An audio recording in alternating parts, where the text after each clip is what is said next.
Hello' viewers, আজি পুনৰ এটা নতুন ৰেচিপিৰ ভিডিঅ' লৈ আপোনালোকৰ ওচৰলৈ আহিছোঁ। আৰু আজি এই ভিডিঅ'টোত অকণমান বেলেগ ধৰণে বনোৱা এখন দাইলৰ ৰেচিপি লৈ আহিছোঁ। তেন্তে এই সোৱাদ লগা আৰু একেবাৰে সহজতে বনাব পৰা দাইলখন কেনেকৈনো বনাব পাৰি তাকে চাওঁ ব'লক। দাইলখিনি বনাবলৈ এয়া মই ৰহৰ দালি প্ৰায় আধা ঘণ্টামান সময় তিয়াই ল'লোঁ।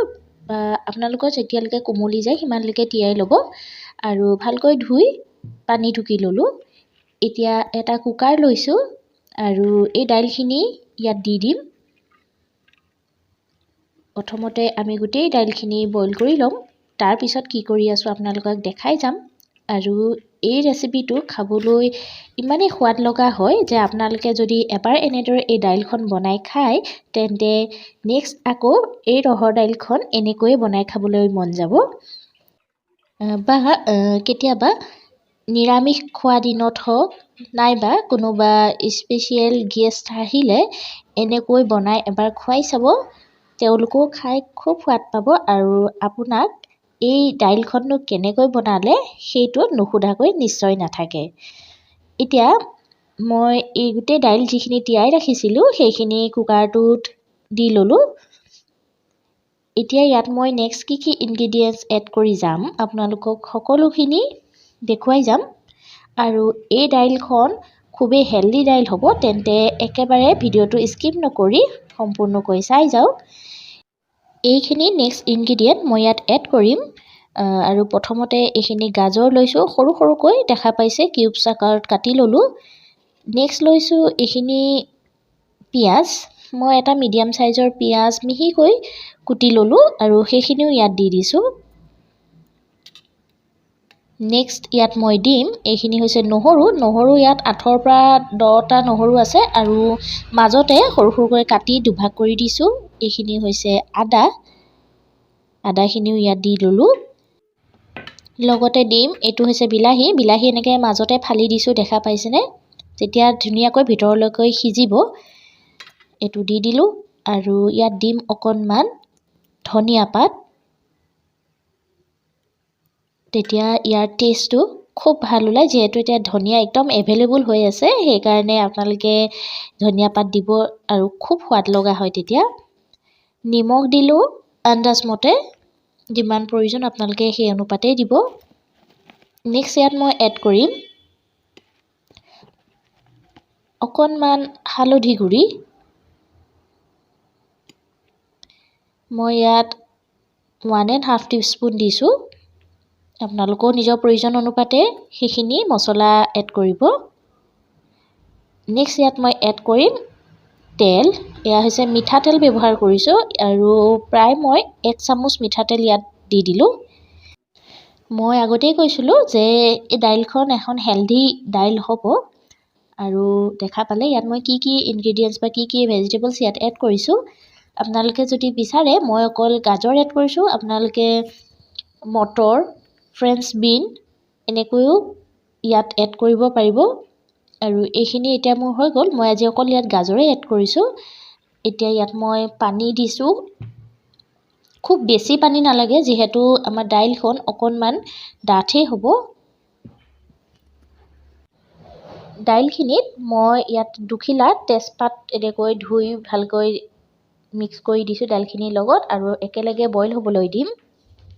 এতিয়া কুকাৰৰ ঢাকনাখন লগাই দিম আৰু 3টা হুইচেল আহিবলৈ দিম আৰু হাই ফ্লেমতে মই হুইচেল আহিবলৈ দিম। আৰু তাৰপিছত ঠাণ্ডা হোৱাৰ পিছত আপোনালোকক দেখাই আছোঁ।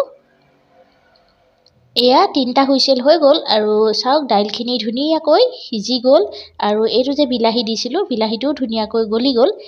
এতিয়া এই বিলাহীটোৰ পৰা মই যে ওপৰৰ বাকলিটো আছে সেই বাকলিটো লাহেকৈ আঁতৰাই দিম, কাৰণ খাওঁতে নহ'লে বিলাহীৰ বাকলিটো মুখত লাগিলে বৰ এটা ভাল নালাগে আৰু বিলাহী বাকলি থাকিলে সেইটো দাইলৰ লগত ভালদৰে মিক্সো নহ'ব। সেইকাৰণে এনেকৈ আঁতৰাই দিলোঁ দাইলৰ পৰা বাকলিখিনি। আৰু দেখা পাইছে দাইলখিনি ধুনীয়াকৈ সিজি গ'ল। মোৰ 3টা হুইচেল প্ৰয়োজন হ'ল, মই 3টা হুইচেল দিলোঁ। আপোনালোকৰ 2টা বা 3টা বা তাতকৈ বেছিও লাগিব পাৰে, 4টামানো লাগিব পাৰে, কাৰণ দাইলৰ কোৱালিটিটোৰ ওপৰতো কথা। কিছুমান দাইল বহুত সহজতে সিজি যায় আৰু কিছুমান সিজোতে অকণমান সময় লাগে। এতিয়া এই যে বিলাহীটো মই দিলোঁ, এই বিলাহীটো ভালদৰে ভাঙি মই দাইলখিনিৰ লগত মিক্স কৰি লৈছোঁ। দেখা পাইছে দাইলখিনিৰ লগত ধুনীয়াকৈ মিক্স কৰি ল'লোঁ, যাতে গোটেই বিলাহীটো দাইলখিনিৰ লগত ধুনীয়াকৈ মিক্স হৈ যায় আৰু বিলাহীৰ যিটো টেষ্ট সেইটো দাইলখিনিত ধুনীয়াকৈ সোমাই যায়। আৰু এতিয়া ইয়াত অকণমান মই পানী দিম, কাৰণ নহ'লে এইখিনি উতলোতে অকণমান আৰু ডাঠ হৈ যাব, সেইকাৰণে সামান্য পানী দি দিছোঁ। আৰু এতিয়া গেছৰ ফ্লেমটো জ্বলাই লওঁ আৰু ব'লক কি কৰিছোঁ দেখাই আছোঁ। দাইলখিনি গেছত তুলি ল'লোঁ আৰু এটা ধুনীয়া উতল আহিবলৈ দিছোঁ আৰু ভালদৰে লৰাই দিছোঁ, যাতে ধুনীয়াকৈ গোটেই পাচলিখিনিৰ লগত দাইল মিক্স হৈ যাওক। আনফালে এখন কেৰাহী পাতি ল'লোঁ আৰু এতিয়া ইয়াতে দিম প্ৰথমতে মিঠাতেল। আপোনালোকে যদি বিচাৰে অকল ঘি দিও তেল মাৰিব পাৰিব। মই ইয়াত মিঠাতেল দিছোঁ আৰু অকণমান ঘি এড কৰি দিলোঁ। তেলখিনি ভালদৰে গৰম হৈ গ'ল, দেখা পাইছে ধোঁৱা ওলাইছে।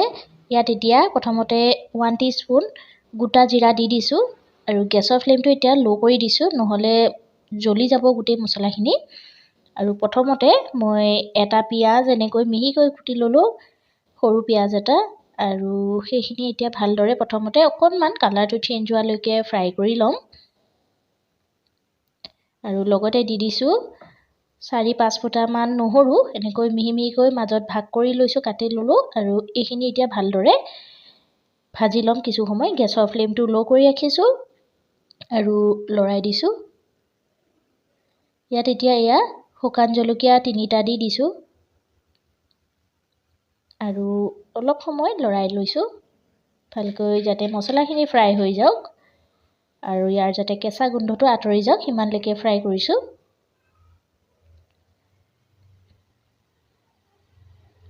খাবলৈ খুব সোৱাদ লগা হয়, আপোনালোকে নিশ্চয় এবাৰ এনেকৈ ঘৰত বনাই খাই চাব আৰু কেনেকুৱা পায় মোক কমেণ্ট বক্সত জনাবলৈ একেবাৰে নাপাহৰিব।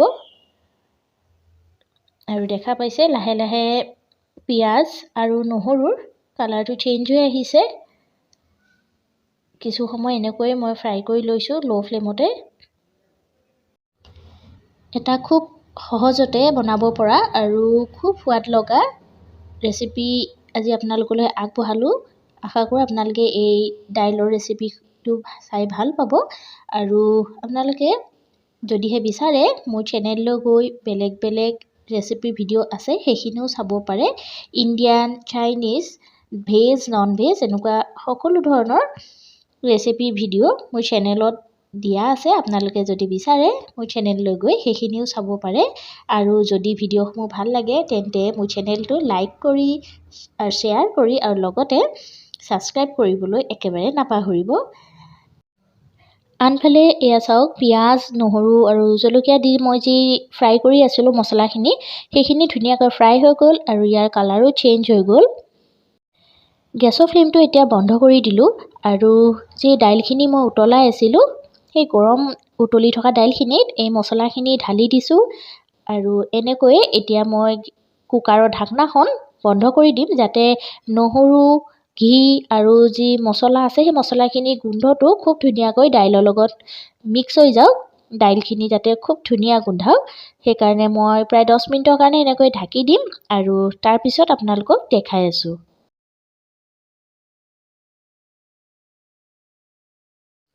প্ৰায় 10 মিনিট হৈ গ'ল আৰু মোৰ দাইলখনো সম্পূৰ্ণ হৈ গ'ল।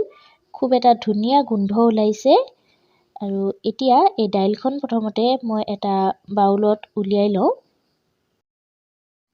গৰমে গৰমে ভাত, ৰুটি অথবা পৰঠাৰ লগত খাবলৈ খুব সোৱাদ লগা এটা সুন্দৰ দাইলৰ ৰেচিপি আজি আপোনালোকৰ লগত শ্বেয়াৰ কৰিলোঁ।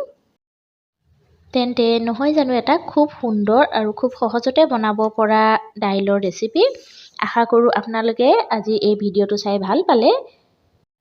আৰু যদিহে ভিডিঅ'টো চাই ভাল লাগিল তেন্তে লাইক কৰিব, শ্বেয়াৰ কৰিব আৰু নতুন ভিউৱাৰ্ছসকলে মোৰ চেনেলটো ছাবস্ক্ৰাইব কৰি কাষত থকা বেল আইকনটো প্ৰেছ কৰিবলৈ নাপাহৰিব।